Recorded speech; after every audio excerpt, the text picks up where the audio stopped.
తర్వాత ఇంక వర్షం పడుతుంది. ఆ వర్షం ఎలా పడుతుందిట, శార్ంగముదైత్తశరమజైపోల్. విల్లు, మన స్వామి యొక్క విల్లు పేరు శార్ంగం. ఆ శార్ంగం అనే విల్లులోంచి వచ్చేటటువంటి బాణ పరంపరలలాగా రావాలి. ఆ బాణ పరంపరలు ఒకదానికొకటి ఈడు తీయకుండా జల్లుమని వచ్చి శత్రువుల మీద పడిపోతాయే, అలాగా మాకు అంటే శరజితులు గుణజితులు అని ఉంటారు. భగవంతుడి దగ్గర లొంగిపోయేవాళ్ళు 2 రకాలు. బాణపు దెబ్బలకి లొంగిపోయేవాళ్ళు కొందరైతే, స్వామి గుణ సమూహానికి లొంగిపోయేవాళ్ళు కొందరు. మేమందరం నీ గుణాలకు అలా లొంగిపోవాలయ్యా. నీ అందం చూసి, నీ సౌలభ్యం చూసి, నీ సౌశీల్యం చూసి ఆ బాణపు దెబ్బలకి లొంగిపోయిన రాక్షసులలాగా మేము నీకు లొంగిపోతాం కనుక శరమజైపోల్. అయితే బాణవర్షంతో పోల్చానని బాధాకరం కాకూడదు సుమా. వాజ ఉలగినిల్, లోకమంతా పొంగిపోయేలాగా, లోకమంతా సంతోషించేలాగా నీ బాణవర్షం కురియాలి. అలాగైతేనే నిండుతనం వస్తుంది. మేము ఇంకేం చేస్తాం, నువ్వు అలా కానీ వర్షం పడితే నాంగళం మేము కూడా మార్గజ నీరాడ, మేము మార్గశిర స్నానం చేస్తాం. అంటే ఈ వ్రతానికి స్నానం చేస్తాం. ఆవిడ ఈ వ్రతం అంతా కూడా స్నానం స్నానం స్నానం అనే చెప్తుంది. పాడడం, స్నానం చేయడం, స్నానం చేయడం, పాడడం, ఇవి 2 ఈ ప్రధాన ప్రయోజనాలుగా ఈ వ్రతం అంతా కనిపిస్తుంది. అంటే స్నానం చేయడం అంటే భగవత్ వైభవంలో తాను చేరిపోయి, తాను భగవంతుని కన్నా పరాయివాణ్ణి కాను, భగవంతుడికి నేను పరాయివాణ్ణి కాను, భగవంతునితో నేను దగ్గరగా ఉన్నవాడిని, ఆత్మీయుడను అనే భావం కలిగి ఉండటం, దాంతో స్వామి యొక్క గుణ సంకీర్తనం చేస్తూ ఉండటం, ఇదే ముఖ్యమైన ప్రయోజనం. కనుక మేము మార్గజ నీరాడ, మేము మార్గజ స్నానం చేస్తూ మగిజింది చాలా హాయిగా ఆనందంగా ఉండాలి. మేము స్నానం చేస్తే లోకమంతా ఆనందంగా ఉంటుందయ్యా, అలా ఆనందంగా ఉండేలాగా నువ్వు వర్షించాలి అని వరుణదేవుణ్ణి దీనిలో ఆహ్వానిస్తుంది. అంటే దీనిలో మనకి 2 తెలుస్తాయి. ఒకటి, ఈ ప్రకృతి శక్తులన్నీ కూడా మనం భగవదాభిముఖ్యం కానీ కలిగి ఉంటే, భగవంతుడి మీద మన దృష్టి పరపి ఉంటే, మన దగ్గర ప్రకృతి శక్తులన్నీ లొంగి ఉంటాయి. అంటే వర్షం పడాలి అంటే పడుతుంది, వద్దు అంటే మానేస్తుంది. అంటే మన కోరికను అనుసరించి ప్రకృతి కూడా సంచరిస్తుంది.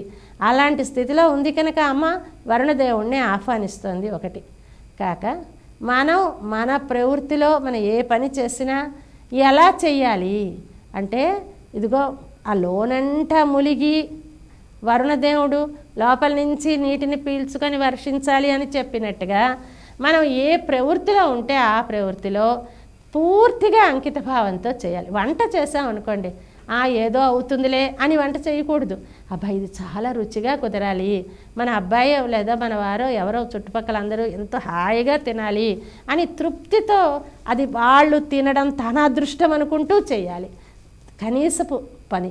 అలాగే భగవద్విషయకమైన ప్రవృత్తి ఉన్నప్పుడు మనకి అంటూ ఉంటారు తమిళ సంప్రదాయంలో, వరిల్ పొగడేన్ కెడిల్ తేడేన్ అని ఉండకండి.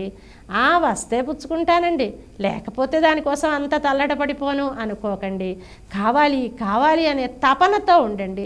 మీలో తపన ఉంటే చాలు, మీరు కావాలి అని కోరుకుంటే చాలు, ఆయనే మీ దగ్గరికి వస్తాడు. మనకి రుక్మిణీ కళ్యాణ ఘట్టం చూస్తే తెలుస్తుంది. అమ్మ ఏం చేసిందండి, ఒక్కసారి ఒక బ్రాహ్మణుడికి ఒక చీటీ ఇచ్చి పంపించింది, స్వామి నన్ను కాపాడవయ్యా, అంతే. అక్కడి నుంచి సైన్యాన్ని తీసుకొని ఏకంగా రథం మీద వచ్చి అమ్మాయిని ఎత్తుకుపోయి అడ్డొచ్చిన వాళ్ళందరినీ కాదని తన ఊరు వెళ్ళిపోయి వివాహం చేసుకున్నవాడు శ్రీకృష్ణుడే కదా. అంటే మనం ఒక్క అడుగు వేస్తే ఆయన 10 అడుగులు వేస్తాడు కనుక స్వామి మనం చేసే ప్రయత్నం తక్కువ, ఆయన చేసే ప్రయత్నం ఎక్కువగా ఉంటుంది. అందువల్ల ఈ దేశంలో ఈ లోకంలో మనం ఉన్నన్నాళ్ళు మనకి జీవితం ఎప్పుడు అయిపోతుందో తెలియదు. అయిపోయే లోపుగా మన జీవన గమనం ఎలా ఉండాలి అనేది కూడా ఈ పాశురం మనకి తెలియచేస్తోంది. ఈ పాశురంలో ఒక్కసారి నువ్వు ఏది చూడు, ఏది విను, దేని గురించి ఆలోచించు, అన్నిటికీ భగవత్ సంబంధాన్ని భావించు. పొద్దుట ఒక పువ్వు విరిసింది, విరియగానే అయ్యో నిన్న రాత్రికి దీనికి ఈ వికాసం లేదే, లోపలేముందో కనిపించలేదే, ఇప్పుడు ఒక్కసారిగా ఎలా వచ్చిందబ్బా, ఇన్ని లోపల ఇన్ని గీతలు, ఇన్ని రంగులు, ఇన్ని అందాలు, ఇది ఏ భగవంతుడు మనకి తెలియని ఏ అదృశ్య శక్తి కల్పించకపోతే రాదు కదా.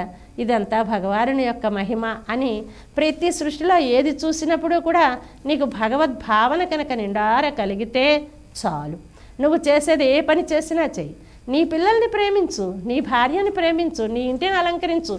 ఏం చేసినా అవన్నీ భగవత్ సంబంధంగా, భగవంతుడి దాసి నా భార్య, భగవంతునికి చెందిన వాళ్ళు నా బిడ్డలు, ఈ ఇల్లంతా కూడా భగవంతుని దేవాలయం, దీన్ని చక్కగా అలంకరించుకుంటాను, రంగురంగుల కాగితాలు పెడతాను, రంగురంగులైన బల్బులు పెడతాను.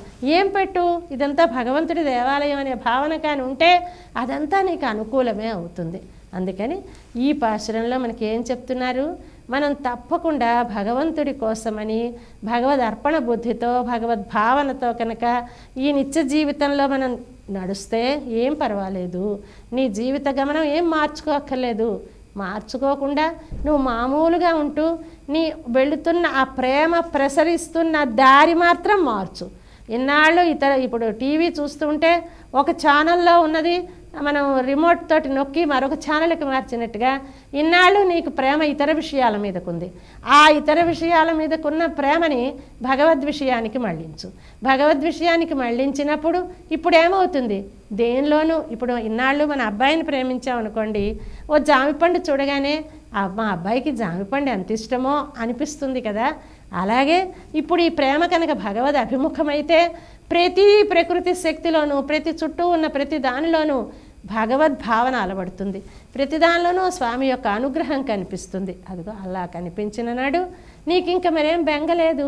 అంతా నువ్వు ఉపాసన చేస్తున్నట్టే, తపస్సు చేస్తున్నట్టే, శరణాగతి ఇదే, దీనికి ఏమీ అవధి లేదు. కనుక ఇలాంటి జీవితాన్ని కానీ అనుభవిస్తే మనం ఇప్పుడు స్నానం ఆడితే మార్గశి నీరాడా, ఈ మార్గశిర సంబంధమైనటువంటి ఈ వ్రత స్నానం కానీ చేస్తే మగిజిందు చాలా హాయిగా ఆనందప్రదంగా గడుస్తుందయ్యా అంటూ మన ఆండాళ్ళ తల్లి మన అందరికీ కూడా ఎలాగ మన ఈ లోకంలో ఉన్నప్పుడు, ఈ ప్రవృత్తిలో ఉన్నప్పుడు మన జీవన గమనం ఎలా నడపాలి, అప్పుడు మన భావలహరి ఎలా ప్రవహించాలి అనేది ఈ పాశురంలో చెప్తూ వ్రతంలో ముందుకు వెళుతోంది.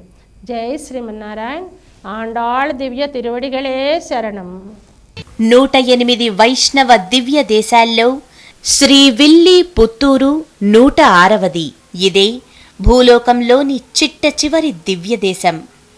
ఈ క్షేత్రంలోని వటపత్ర సాయి ఆలయంలో 11 ద్వారాలు, 11 కలశాలతో 196 అడుగుల ఎత్తుగల రాజగోపురం ఉంది. ఈ రాజగోపురమే తమిళనాడు రాష్ట్ర ప్రభుత్వ రాజముద్రగా ఎంచుకోబడింది. శ్రీవిల్లి పుత్తూరులోని ముకుందన్ పదుమై అనే దంపతులకు ఒక శిశువు జన్మించాడు. ఈ శిశువు జన్మించింది ఆదిగా విష్ణుమూర్తి మీదనే తన చిత్తము నిలిపినందున ఈ బాలుణ్ణి విష్ణుచిత్తుడు అన్నారు.